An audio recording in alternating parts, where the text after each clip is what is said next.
जय हिंद प्यारे साथियों, स्वागत है आपका अपने चैनल यूनिक एकेडमी किराकत में। आज हम लोग देखने वाले हैं कृषि की प्रमुख क्रांतियाँ और इसमें हम लोग देखेंगे कि कृषि की जो विभिन्न विधियाँ हैं, उनको भी हम इसमें देखेंगे प्लस और क्या देखने वाले हैं तो इससे संबंधित जो भी आपके एग्ज़ाम में ऑब्जेक्टिव क्यूज़ बने हैं, उनको भी हम देखने वाले हैं। बहुत ही कम समय में आपको पूरा ये जो पूरा चैप्टर है, आपको पढ़ा दिया जाएगा और आपको अच्छे से समझ में भी आ जाएगा। लेकिन वीडियो में शुरू से अंत तक बने रहिएगा। चलिए हम लोग देखते हैं जो कृषि की प्रमुख क्रांतियाँ हैं, जैसे कि आप लोग जानते हैं, जैसे हरित क्रांति है, नीली क्रांति है, श्वेत क्रांति है, भूरी क्रांति है। ये सब क्रांतियाँ आप लोग नाम सुने होंगे और एग्ज़ाम में जो है खूब प्रश्न इनसे बनते हैं, तो उसी के बारे में हम लोग पूरा देखने वाले हैं। आइए हम लोग देखते हैं कि कृषि क्रांति क्या होता है। सबसे पहला चीज़ हम यही देखेंगे कि कृषि क्रांति होता क्या है, क्योंकि जब हम इसको पढ़ने जा रहे हैं, तो इसका अर्थ क्या होता है, पहले ये समझते हैं। देखिए, कृषि क्रांति हम उसी चीज़ को कहते हैं, जैसे हम लोग प्राचीन प्राचीन समय में कृषि करते थे, उस चीज़ को त्याग करके कृषि में आधुनिकता को क्या करना, आधुनिकता को लाना क्या कहलाता है, कृषि क्रांति कहा जाता है। अब ये आधुनिकता लाने से होता क्या है, इससे फसल में जो है क्या होती है, अभूतपूर्व वृद्धि होती है। फसल में क्या होती है, अभूतपूर्व वृद्धि होती है। क्या हम ऐसा इसमें करते हैं, तो इसमें नवीन खोजों को, जो भी कृषि में नवीन खोजें होती हैं, उनका प्रयोग करते हैं। नवीन आविष्कार जो भी हुए हैं कृषि में, जैसे कि पहले हम लोग बैलों से खेती करते थे, आज हम लोग ट्रैक्टर का प्रयोग करते हैं।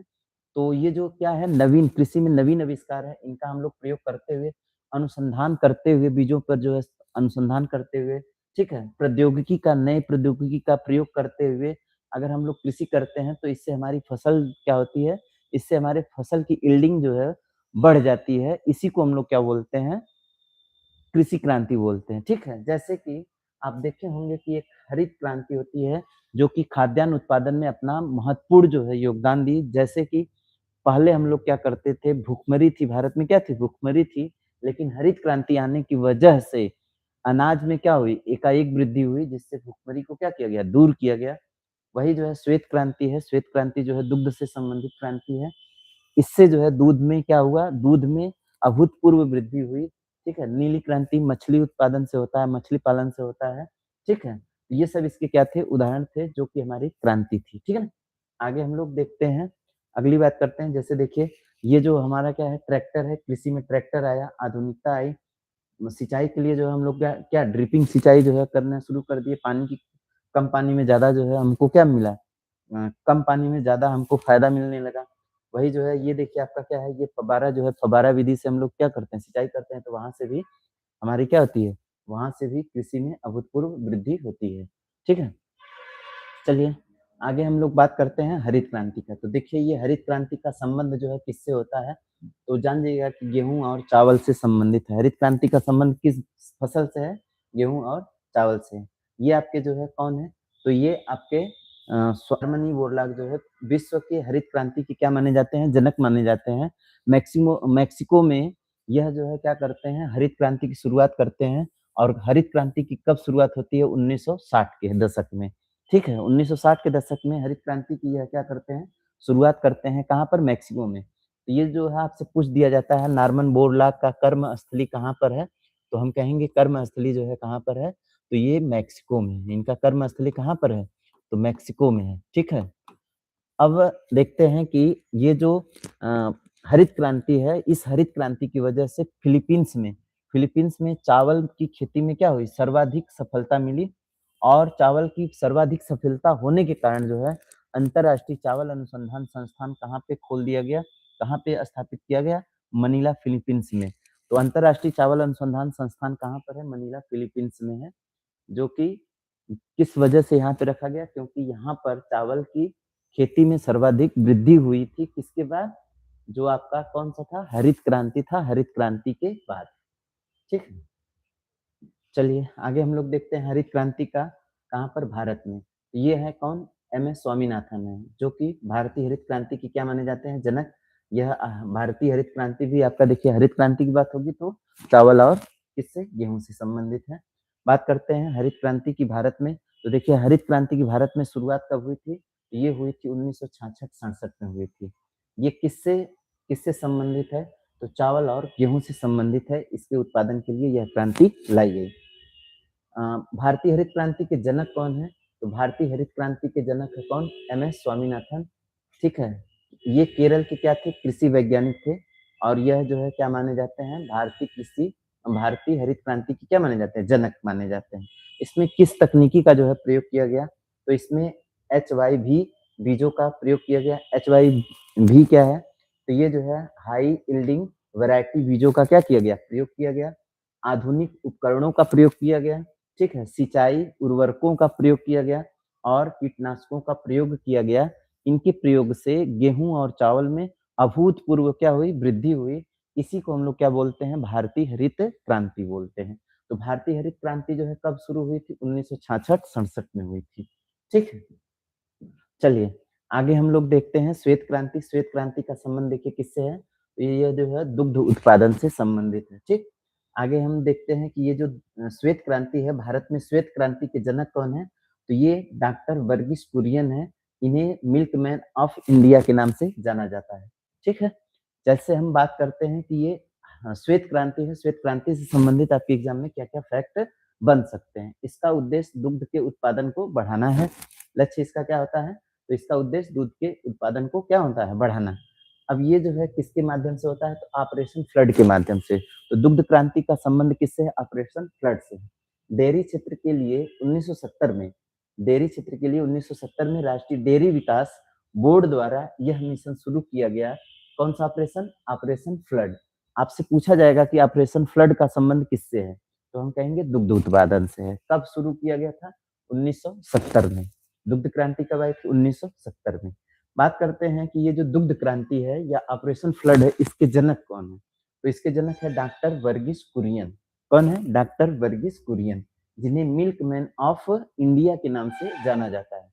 मिल्कमैन ऑफ इंडिया के नाम से किसे जाना जाता है? तो हम कहेंगे किसे जाना जाता है? डॉक्टर वर्गीस कुरियन को जाना जाता है। ठीक है, चलिए सफलता क्या मिलती है इससे? मतलब इस क्रांति को लाने से सफलता क्या मिलती है? तो गुजरात का अमूल इसका प्रमुख उदाहरण है, जिससे भारत शीर्ष दुग्ध उत्पादक देशों में क्या है? शामिल है। तो गुजरात में जो अमूल फैक्ट्री है, कौन सी फैक्ट्री? अमूल फैक्ट्री। यह किसके द्वारा स्थापित की गई है? डॉक्टर वर्गीस कुरियन के द्वारा स्थापित की गई है। कहाँ पर? तो आनंद नामक स्थान पर। ठीक है, ये कहाँ पर? गुजरात में है। कहाँ पर है? गुजरात में।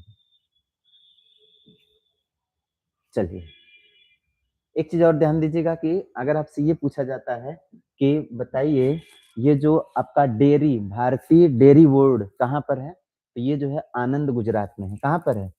आनंद गुजरात में है। राष्ट्रीय डेयरी अनुसंधान संस्थान कहाँ पर है? तो आनंद गुजरात में है। ठीक है ना, चलिए आगे हम लोग देखते हैं पीली क्रांति। देखिए पीली क्रांति की बात करते हैं तो पीली क्रांति का संबंध जो है किससे है? तो हम कहेंगे तिलहन से है। किससे है? तिलहन से है। ठीक है, और ये आपके कौन है? तो सैम पित्रोदा है। ये कौन है? सैम पित्रोदा है। सैम पित्रोदा इस क्रांति की क्या माने जाते हैं? जनक माने जाते हैं। पहले तो बात करते हैं कि ये जो पीली क्रांति है, पीली क्रांति का लक्ष्य क्या होता है? तो पीली क्रांति का लक्ष्य होता है तिलहन का उत्पादन। जैसे कि कौन सी फसलें हैं? जैसे सरसों, सूरजमुखी, सोयाबीन, मूंगफली आदि से संबंधित है। तो आपसे ये पूछा जाए पीली क्रांति का संबंध किससे है? तो हम कहेंगे तिलहन से है। ठीक है, बात करेंगे पीली क्रांति की शुरुआत कब हुई है और इसके जनक कौन है? तो देखिए पीली क्रांति की जो शुरुआत हुई है 1986-87 में हुई है और इसके जनक जो है कौन है? तो सैम पित्रोदा है। कौन है? सैम पित्रोदा इसके क्या है? जनक है। ठीक है ना, चलिए हम आगे बात करते हैं अगली क्रांति की, नीली क्रांति। देखिए नीली क्रांति का संबंध जो है किससे? मछली से। किससे है? मछली से। तो इसका संबंध जो है मछली उत्पादन से है और इसका देखिए मतलब कब ये क्रांति चली थी? 1985 से 90 के दशक में चली थी। ठीक है ना, 1985 से लेकर के 90 में यह क्या किया गया था? नीली क्रांति को चलाया गया था। इसके जनक के रूप में किसे जाना जाता है? तो अरुण कृष्णन। कौन है? अरुण कृष्णन जो है नीली क्रांति के क्या माने जाते हैं? जनक माने जाते हैं। ठीक है, संस्था की बात करते हैं तो इसे बढ़ावा देने के लिए सरकार ने फीडा नामक क्या स्थापित किया है? FFDS नामक संस्था को क्या की है? स्थापना किया गया है। मछली किसान विकास एजेंसी के नाम से एक संस्था की क्या की गई है? स्थापना की गई है, जो इसको बढ़ावा देने का क्या करती है? काम करती है। कौन सी? गुलाबी क्रांति। गुलाबी क्रांति का संबंध किससे है? तो हम कहेंगे झींगा और प्याज से संबंधित है। कौन सी क्रांति? गुलाबी क्रांति। गुलाबी है तो झींगा जो है आपका देखिए क्या होता है? गुलाबी होता है और प्याज भी क्या होता है? गुलाबी होता है। तो इसका लक्ष्य जो है क्या होता है? प्याज और झींगा मछली उत्पादन से संबंधित है। ठीक है। इसके जनक कौन है? दुर्गेश पटेल है। कौन है? दुर्गेश पटेल। भारत संसार का सबसे बड़ा झींगा मछली निर्यातक देश है। ठीक है ना? भारत क्या है? दुनिया का सबसे बड़ा झींगा मछली निर्यातक देश है। तो सबसे ज्यादा मछली कौन सी मछली? झींगा मछली का निर्यात कहाँ पर होता है? भारत के द्वारा किया जाता है। ठीक। चलिए आगे हम लोग देखते हैं लाल क्रांति। तो देखिए जो ये लाल क्रांति है ये जो है किससे संबंधित है? टमाटर और मांस से संबंधित है। किससे संबंधित है? टमाटर और मांस से संबंधित है। तो यह क्रांति, इस क्रांति का संबंध किससे है? मांस और टमाटर का के उत्पादन को बढ़ावा देने के लिए यह क्रांति शुरू की गई थी। और जिसके जनक कौन है? विशाल तिवारी। जिसके जनक कौन है? विशाल तिवारी। तो अगर आपसे ये पूछा जाता है लाल क्रांति के जनक कौन है? तो विशाल तिवारी। मांस और टमाटर से यह क्रांति क्या करती है? संबंधित है। ठीक है। आगे चलते हैं हम लोग स्वर्ण क्रांति। देखिए स्वर्ण क्रांति की बात करते हैं, ये जो है बागवानी से संबंधित है। किससे संबंधित है? बागवानी, अर्थात इसमें जो है फलों के उत्पादन और किससे? ये जो हनी होता है, शहद होता है, शहद के उत्पादन से संबंधित यह क्रांति है। ठीक है। तो यह बागवानी विशेष करके फल और शहद से संबंधित है। इसके जनक कौन है? निरपाक टूटेज है। निरपाक टूटेज जो है इसके क्या है? जनक है। किस क्रांति के? स्वर्ण क्रांति के जनक है। कौन है? निरपाक टूटेज। चलिए आगे हम लोग बात करते हैं रजत क्रांति। तो रजत क्रांति का संबंध देखिए आपका किससे है? अंडे से है। रजत क्रांति का संबंध किससे है? अंडे से है। आगे हम बात करते हैं रजत क्रांति के बारे में। तो रजत क्रांति का संबंध किससे है? अंडे से संबंधित है। और इसके जो जनक माने जाते हैं, जनक कौन है? तो इंदिरा गांधी है। जनक कौन है? इंदिरा गांधी को किसका जनक माना जाता है? रजत क्रांति का जनक माना जाता है। ठीक। चलिए हम देखते हैं कुछ अन्य क्रांतियां हैं, जैसे कि गोल क्रांति है। तो आलू कैसा होता है? गोल होता है। तो आपका गोल क्रांति हो गया। धूसर क्रांति या भूरी क्रांति का संबंध किससे है? उर्वरक से है। भूरी क्रांति का संबंध किससे है? उर्वरक से है। काली क्रांति, काली क्रांति का संबंध किससे है? तो पेट्रोलियम उत्पादन से है। पेट्रोलियम के उत्पादन से कौन सी क्रांति संबंधित है? तो आपका काली क्रांति संबंधित है। ठीक। इंद्रधनुषी क्रांति कौन सी क्रांति है? तो सभी क्रांतियों के विकास के लिए कौन सी क्रांति चलाई जाती है? इंद्रधनुषी क्रांति चलाई जाती है। तो जो भी कृषि क्रांतियां थी, उन कृषि क्रांतियों का सभी सभी के विकास के लिए कौन सी क्रांति चलाई जाती है? इंद्रधनुषी क्रांति चलाई जाती है। देखिए इसमें हम लोग जितना भी जो भी देखे हैं, जो आपके एग्जाम के लिए बहुत महत्वपूर्ण है, उन्हीं क्रांतियों को हम लोग देखे हैं, जो कि बार बार आपके एग्जाम में आता है। ठीक है। थोड़ा सा हम इसको क्या करते हैं और रिवाइज करते हैं, जो हम पीछे पढ़े थे उसी को संक्षेप में देखते हैं। जैसे श्वेत क्रांति, श्वेत क्रांति का संबंध किससे है? दुग्ध उत्पादन से है। डॉक्टर वर्गीस इसके क्या है? जनक माने जाते हैं। हरित क्रांति का संबंध किससे है? खाद्यान्न उत्पादन से है, विशेष करके गेहूं और चावल से। इसके जनक भारत में कौन माने जाते हैं? एमएस स्वामीनाथन। भारत में कौन माने जाते हैं? एमएस स्वामीनाथन। ठीक है ना। वही स्वर्ण क्रांति की बात करेंगे तो बागवानी, और बागवानी में मुख्य रूप से किसका? शहद और फल के उत्पादन से संबंधित है। निरपाक टूटेज जो है इसके क्या है? जनक माने जाते हैं। पीली क्रांति की बात करेंगे तो तिलहन से संबंधित है, विशेष करके सरसों और सूरजमुखी से। सैम पित्रोदा इसके क्या माने जाते हैं? जनक माने जाते हैं। ठीक। झींगा, प्याज, झींगा का किससे? गुलाबी क्रांति का संबंध किससे है? झींगा और प्याज से। ठीक है ना। इसके बाद जो है फार्मास्यूटिकल्स है। इसके जो जनक माने जाते हैं कौन है? तो इसके जनक जो है कौन है? दुर्गेश पटेल है। ठीक है ना। रजत क्रांति की बात करते हैं तो रजत क्रांति का संबंध होता है अंडा और कुक्कुट उत्पादन से। ठीक है। अंडा और कुक्कुट उत्पादन से होता है। इसके जनक माने जाते हैं कौन? इंदिरा गांधी। इसके जनक माने कौन जाने जाते हैं? तो इंदिरा गांधी। गोल क्रांति, गोल क्रांति को हम लोग देखिए, गोल क्रांति का संबंध किससे है? आलू से है। गोल क्रांति का संबंध किससे है? आलू से है। तो ये जो हम पीछे पढ़े थे उन्हीं का संक्षेप वर्णन था। ठीक। आगे हम लोग चलते हैं, अगली बात करते हैं। देखिए वही चीज जो है आप एकदम एक बार और देख लीजिए, कौन सा है? हरित क्रांति खाद्यान्न उत्पादन, श्वेत क्रांति दुग्ध उत्पादन, पीली क्रांति तिलहन उत्पादन, भूरी क्रांति उर्वरक। ठीक। नीली क्रांति फिर आपका कौन सा? मत्स्य। लाल क्रांति मांस और टमाटर। ठीक है। गुलाबी क्रांति झींगा और मछली। बादामी क्रांति मसाला से संबंधित है। सुनहरी क्रांति फल से है। ठीक है। रजत क्रांति का संबंध किससे है? अंडा से है और कुक्कुट पालन से। काली क्रांति का संबंध किससे? पेट्रोलियम से है। और गोल्ड क्रांति का संबंध किससे है? आलू से है। अच्छा, अब अगर हम इतना पढ़ चुके हैं तो इस पे जो भी आपके एग्जाम में प्रश्न आते हैं उन प्रश्नों को देखते हैं कि किस तरह से हमारे एग्जाम में क्या आते हैं, प्रश्न आते हैं। देखिए, पहला जो प्रश्न है आपका, प्रश्न कौन-सा है? ऑपरेशन फ्लड का संबंध किससे है? तो ये बाढ़ से संबंधित है, भूक्षरण रोकथाम से है, दुग्ध उत्पादन से है या मत्स्य उत्पादन से? तो देखिए कौन-सा बोल रहा है? Operation flood. तो ऑपरेशन फ्लड जो है किससे संबंधित है? दुग्ध से संबंधित है। किससे संबंधित है? दुग्ध उत्पादन से। बात करेंगे, ये जो ऑपरेशन फ्लड है 1970 के दशक में चली थी और इसके जनक कौन माने जाते हैं? वर्गीस कुरियन। अभी हम लोग देखे हैं। चलिए, भारत में श्वेत क्रांति के जनक किसे कहा जाता है? तो भारत में श्वेत क्रांति का जनक किसे कहा जाता है? तो श्वेत क्रांति के जनक कौन है? डॉक्टर वर्गीस कुरियन। कौन है? डॉक्टर वर्गीस कुरियन को ही इस क्रांति का क्या माना जाता है? जनक माना जाता है। ठीक है। गोल्ड क्रांति का संबंध किससे है? गोल्ड क्रांति का संबंध किससे है? तो गोल्ड क्रांति का संबंध किससे है? आलू से है, क्योंकि आलू क्या होता है? गोल होता है। तो आलू से किसका संबंध है? आलू से संबंध है गोल्ड क्रांति का। वही जो है टमाटर किससे है? लाल क्रांति से है। ठीक है ना? आपका जो अंडा है रजत क्रांति है। ठीक है। ये जो आपका देखिए आलू, आलू जो है किससे संबंधित है? गोल्ड क्रांति से संबंधित है। चलिए आगे हम लोग देखते हैं अगला प्रश्न। श्वेत क्रांति का संबंध किससे है? तो श्वेत क्रांति का संबंध बोल रहा है तो इसका मतलब दुग्ध से है। किससे है? दुग्ध से है।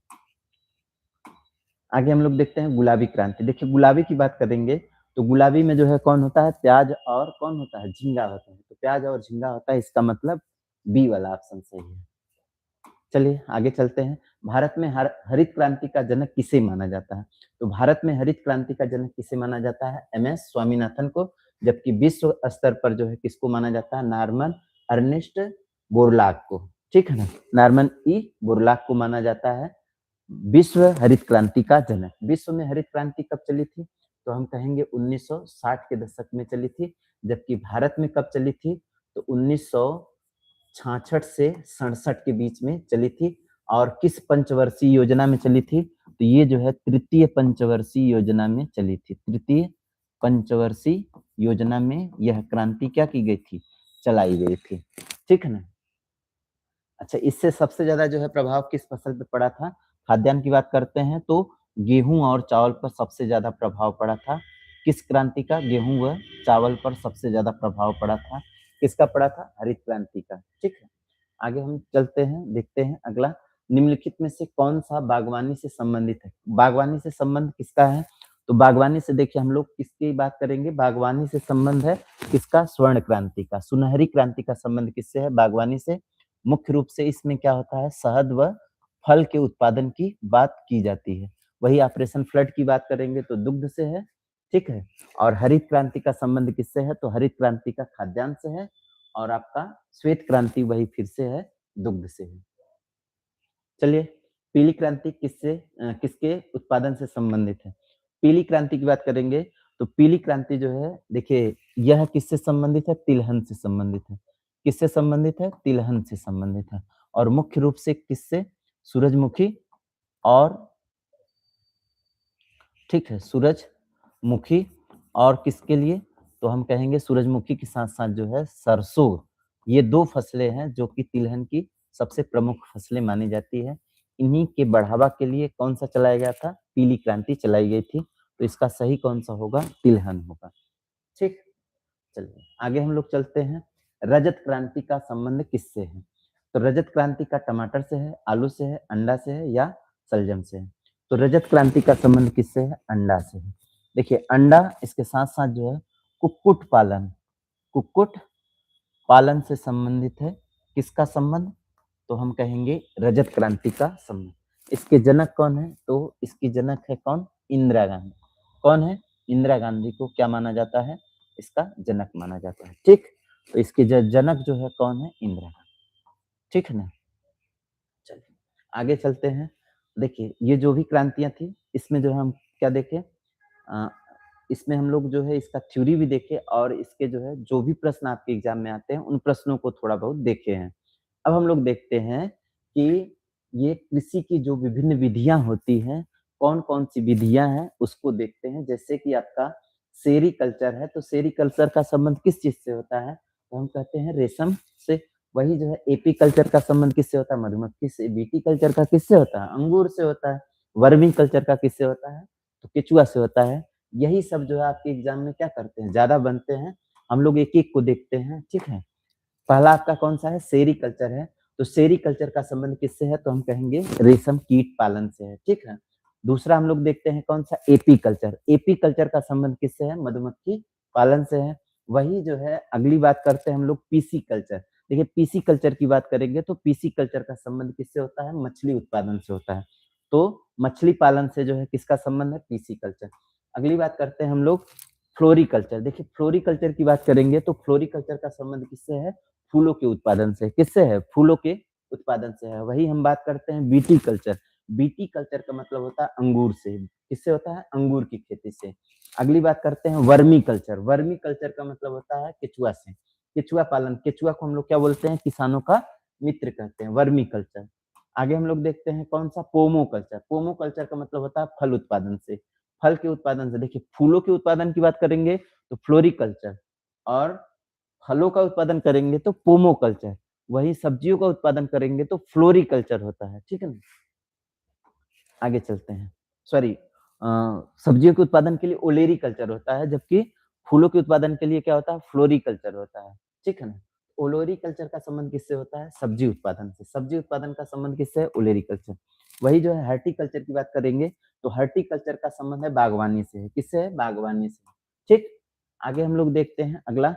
तो अगर आपसे ये कहा जाता है कि एरोपोर्टिक क्या होता है, तो एरोपोर्टिक का मतलब हवा में खेती। किसमें खेती, हवा में खेती। हवा में पौधे को उगाना क्या कहलाता है, एरोपोर्टिक कहलाता है। इसमें मिट्टी की जरूरत नहीं होती है, किसकी जरूरत होती है, केवल वायु की जरूरत होती है। वायु में ही पौधा क्या हो जाता है, उग जाता है। तो आपका कौन सा होता है, एरोपोर्टिक होता है। वही एक खेती की विधि है जिसका नाम क्या है, हाइड्रोपोनिक्स। हाइड्रोपोनिक जो है, इसमें केवल और केवल किसकी आवश्यकता होती है, जल की आवश्यकता होती है। तो जल में खेती बिना मिट्टी के क्या कहलाती है, हाइड्रोपोनिक्स कहलाती है। अभी तक आप लोग क्या देखे हैं, कृषि की क्रांतियों को देखें और क्या देखें, कृषि की प्रमुख क्या है, विधियां हैं। अब हम जो है देखिए, पहले हम लोग कृषि की क्रांति को देखे थे तो उससे संबंधित जो प्रश्न बनते हैं उनको देखें। अब हम इसमें देखेंगे कि ये जो कृषि की विधियां हैं, कृषि की विधियों से कौन कौन से प्रश्न आपके एग्जाम में बन सकते हैं, किस तरह के एग्जाम में प्रश्न बनते हैं, उसको हम लोग देख लेते हैं, ठीक। चलिए, जैसे पहला प्रश्न है, रेशम कीट। रेशम कीट को क्या कहा जाता है, एपी कल्चर कहा जाता है, सेरी कल्चर कहा जाता है, पीसी कल्चर कहा जाता है, बीटी कल्चर कहा जाता है। तो देखिए जब हम बात करते हैं रेशम की, रेशम का जो है क्या होता है, रेशम का होता है सेरी कल्चर। रेशम का क्या होता है, सेरी कल्चर होता है, ठीक। बाकी जो एपी कल्चर है मधुमक्खी, पीसी कल्चर मछली से, और बीटी कल्चर किससे है, अंगूर से। चलिए आगे हम लोग देखते हैं, मधुमक्खी पालन के लिए जो अध्ययन किया जाता है वह कौन सा होता है, तो मधुमक्खी के लिए कौन सा होता है, एपी कल्चर होता है। कौन सा होता है, एपी कल्चर होता है। आगे बढ़ते हैं, बीटी कल्चर की बात करते हैं। बीटी कल्चर का संबंध किसके उत्पादन से है, तो ये सेब के उत्पादन से है, या अंगूर के उत्पादन से, या संतरा के, या फिर अनार से है। तो बीटी कल्चर की बात करता है तो बीटी का मतलब कौन सा है, अंगूर है। बीटी जो है कौन है, अंगूर है, ठीक।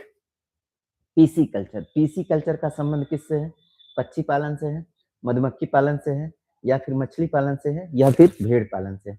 तो इसका जो सही ऑप्शन होगा कौन सा होगा, सी होगा, क्योंकि पीसी का मतलब होता है क्या, मछली।